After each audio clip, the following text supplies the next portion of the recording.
За тэгэхээр Монголын алт компани нүүрс олборлагч одоо компанийн хувьд нэг яригдж байгаа асуудал нь бол ирээдүйд бид юу хийх вэ? Зүгээр ингээд нүүрсээ олборлоод шууд гадагшин түүхийгээр гаргаад тухай эсвэл үүнийгээ баяжуулаад нэмэн үртгэшингээгээд гадагшин экспортлох уу гэдэг асуудал өнөөдөр яригдж байгаа. Энэ бол ирээдүйд тийм. Харин үүний тулд энэ уурхайн кемпээр нүүрсний шинжилгээний итгэмжлэгдсэн лаборатори ажиллаж байна. Тэгэхээр энэ лабораторийн хувьд гэх юм бол Америк нэгдсэн улсын Lake Fermi одоо тоног төхөөрөмж багажаар бүрэн тоноглогдсон ийм лаборатори байна. Тэгэхээр энэ лабораторийн одоо өнөөдрийн хийж явуулж байгаа үйл ажиллагаатай үзэгчтэй нэг танилцуулъя гэж бодлоо. Ингээд хамт орцгоо.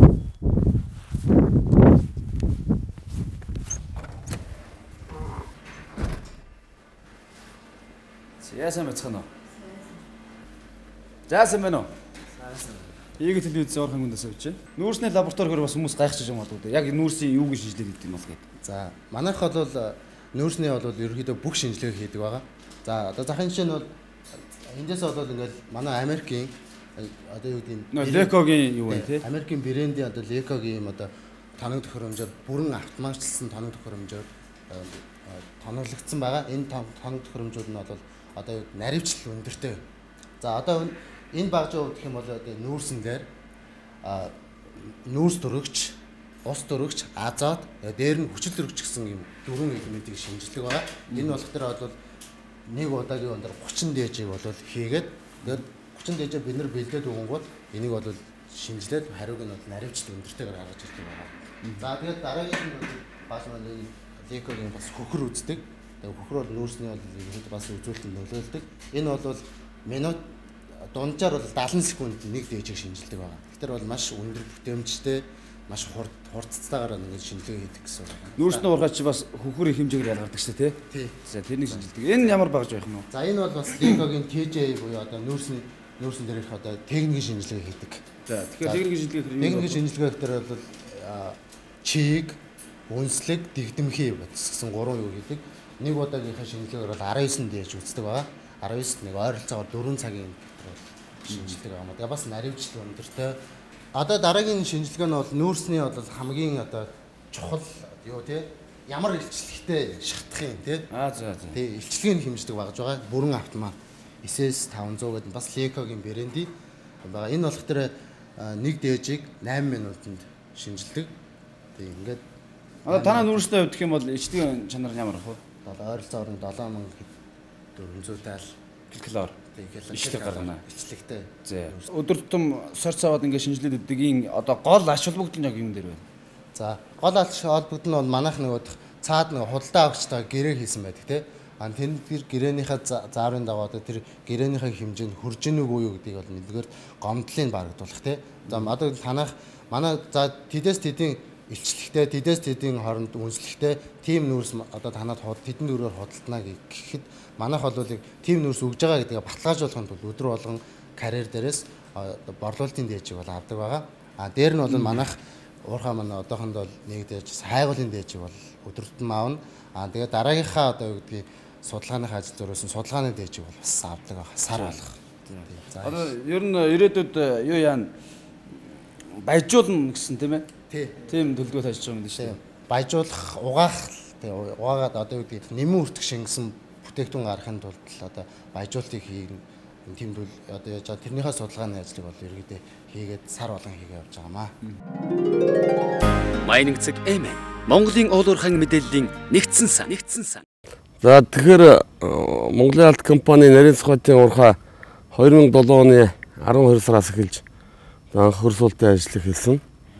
2008 оны 8 онд одоо анхны нүүрсний экспорт эхэлсэн байгаа. Тэгээд өнөөдөр бол бид бол Монгол улсын хэмжээнд одоо 2010 онд өнөөдрийн байдлаар 4 сая 73 мянган тонн нүүрс экспортлж Монгол улсын хэмжээнд нүүрсний экспортын одоо нүүрсний олборлолтын дээд хэмжээг тогтоогод байна. 1988 онд Багнарын уурхай 4 сая 36 мянган тонн нүүрс олборлож байсан юм байлээ. Бидний хувьд бол энэ онд 11 сарын 1-ний байдлаар хэд үндсэндээ Монгол улсын рекордыг өвчөж байгаа. Тэгээд өнгөрсөн 3 жилийн хугацаанд бид уурхайчдынхаа аяд тогтоо ажиллаж амьдрах нөхцөлийг бүрдүүлэх үүднээс уурхайн тосгон сурвалжлагын төв энэ байх ёстой зайлшгүй шаардлагатай энэ бүх бүтээн байгуулалтын ажлууд хийж гүйцэтгэсэн. Одоо бол манай уурхад нэг 105 гаруй хүн ажиллаж байна. Амьдрах байр, тэгээд одоо угаалгын цех, тэгээд биеийн тамир спортын одоо заал танхим, бие бэлдраа хөгжүүлэх одоо бэлдвэржүүлэх танхим, за тэгээд одоо шүлэг цагаан өнгөрүүлэх бильярд спорт тоглоомын одоо заал, тэгээд одоо сонин хэвлэл, телевиз хэвлэл мэдээлэл үзэх юм заал танхим гэсэн одоо энэ нөхцлүүдийг одоо бүрдүүлээд байгаа. Тэгээ энэ бол ер нь бол цаашдаа бид одоо өөрсдийн хэрэгжүүлж байгаа төслүүдийг ч гэсэн одоо бас энэ одоо хэмжээнд энэ стандартыг мөрдөж ажиллах болно. Энэгээрээ бол юу илэрхийлж байгаа нөхөр бол бид бол гадны одоо уулуурхай компаниудтай энд үүсгэж одоо хэмжээнд уулуурхай үйлдвэрлэгч зохион байгуулж чаддаг. Мөн одоо ажилчдын ажил чанарыг нөхцөлөгч бүрдүүлж чаддаг гэдэг одоо харуулахыг эрмэлзэж зорж ажиллаж байгаамаа. За тэгэхээр 2008 оны 8 сарын 20 өдрийн засгийн газрын уралдаанаар нарийн сухатаас ширээ хөрөнгөний чиглэлд төмөр замын суур барих тусгай зөвшөөрлийг ВАК компани олгосон байгаа.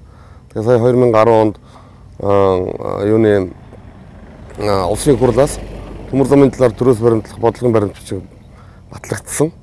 Энэ баримт бичигт бол одоо энэ нарийн сухай ширээ хөрөнгөний чиглэл ер нь урд чиглийн замыг бол 2 дугаар ээлж болгоод ингээд хойшлуулж чаддаг.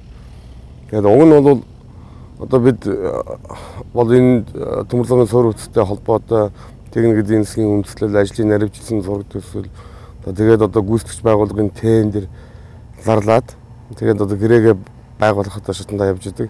Ерөөсөө бүх ажил бэлэн бэлтгэл бол бүрэн хангачаад байдаг. Тэгээд хамгийн гол нь одоо энэ төрөөс баримтлах бодлогын баримт бичгийн энэ заалтыг л одоо хэрэгжүүлэх үүднээс ингээд энэ ажил маань ингээ хойшлогдоод байдаг. Энэ одоо бүс нутагт зөвхөн нүүрсийг одоо төвөөгөр нь экспортлох биш. Нэмэр түвшинсэн бүтээгдэхүүн болгон одоо гаргах чиглэлээр бид бас угаах үйлдвэр, нүүрс баяжуулах үйлдвэр барихаар ажиллаж байна.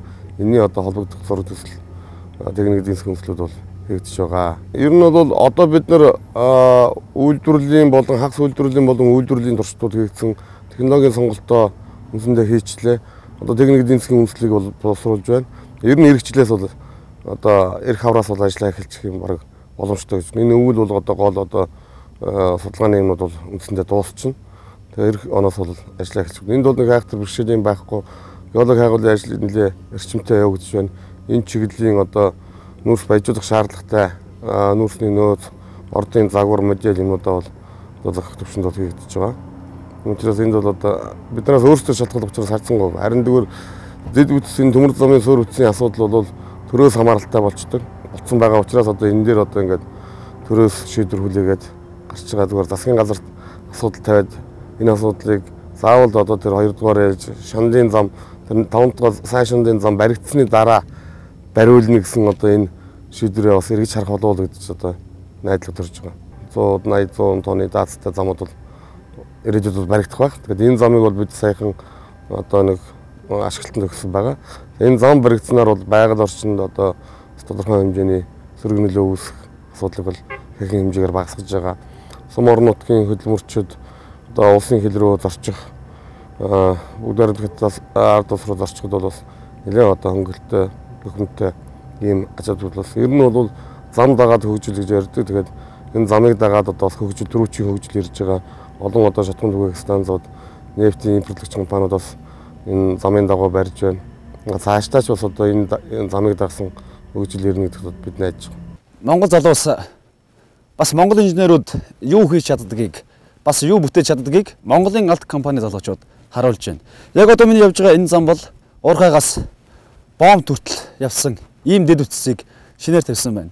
Түүнээс гадна энд амьдрал өрнөж байна. 24 цагийн цахилгаан. За ирээдүйд төмөр зам, хотгон гэд олон сайхан зүйлсүүд бий болох болно. Харин үүнийг уулуурхайг зөвөр зохистойгоор ашиглаж байгаа уулуурхан компаниуд бий болох юм аа. Ингээд дараагийн дугаараар эргээд уулзъя.